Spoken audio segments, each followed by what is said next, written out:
உங்கள் கையில் இருக்கும் இந்த தொலைபேசி சாத்தியமானதற்கு ஒரே ஒரு கண்டுபிடிப்பு தான் காரணம்.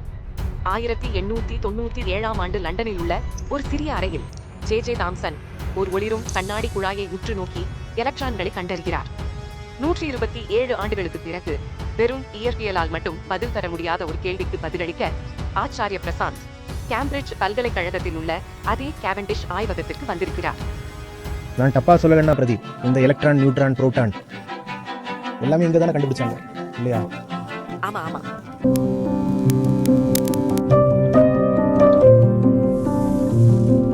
இந்த ஒரு கண்டுபிடிப்பு இருக்குல்ல, வெறும் இயற்பியலை மட்டும் மாத்தல, மொழியையுமே மாத்திருச்சு இல்லையா?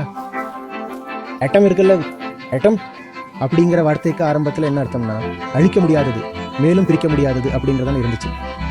ஆமா ஆமா. ஆனா இப்போ எலக்ட்ரான் உள்ள வந்துச்சு, ஆட்டம் டிவைட் ஆயிடுச்சு இல்லையா?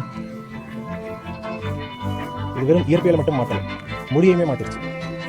ஆமா. இயற்பியல் பின்புலத்திலிருந்து வர்றவங்களுக்கு இந்த லேப் எவ்வளவு அடிப்படையான முக்கியமான ஒரு இடம்னு தெரியும்.